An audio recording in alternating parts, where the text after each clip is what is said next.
Okay, so we're going to continue now with our dominant seventh chords today. This is the third chord type in our seventh chord video series.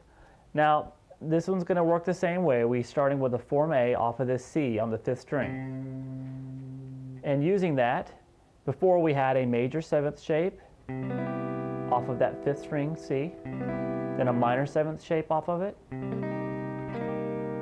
now we're going to add a dominant seventh shape to it, which is basically still a bar at the third fret with your third finger at the fifth fret on the fourth string, and then on the second string, the pinky is at the fifth fret. Now these dominant sevenths are by far the most used seventh chords, so these are really ones you want to really memorize. Okay, moving on, the form G that we have for this, before was, for the major seventh was this, for the minor seventh was this, and then for the dominant seventh we're going to have this.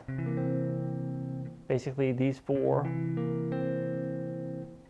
strings.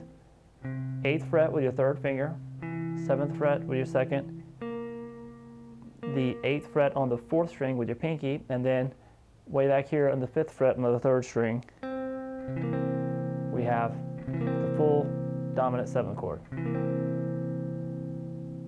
Okay, moving up, the same root note, but instead of form G, form E, so that really these notes, these root notes, they work off the same root notes, but you'll notice that the notes will always be behind a chord or in front of behind the root note or in front of it. So it's a good way of seeing the difference between them. So at form E, when we did major seventh, it was this. When we did minor seventh, it was this. And in minor seventh, we just have to bring the minor third note up to a major third. Here's minor seventh, bring it to a major third, and we have a dominant seventh chord.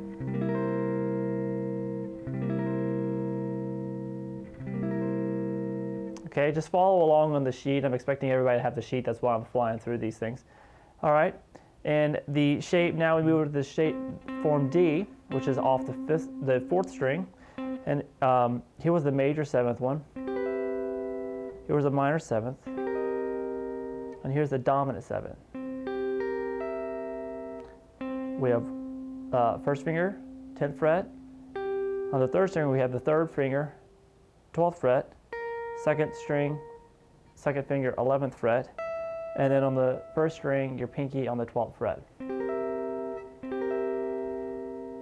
And now on the last one, we have this up at the 13th, on the 13th position, off this C, we have this third finger at the 15th fret on the 5th string. Then the second finger, the 14th fret on the 4th string. Then the pinky at the 15th fret as well on the 3rd string. And then the first finger at the 13th fret on the 2nd string. Remember, that one can be played down here as well. But really, you should play these things everywhere. You should just get used to, if it's a 5th string root note, if you got your dominant 7 here, C dominant 7, well right here it's D dominant 7. Right here it's E dominant 7. The exact same form can play every dominant chord in dominant 7th chord in music, just with one shape, just moving it up and down. Okay, so continue with these, and we're going to continue with some minor 7 flat 5s tomorrow. Thanks.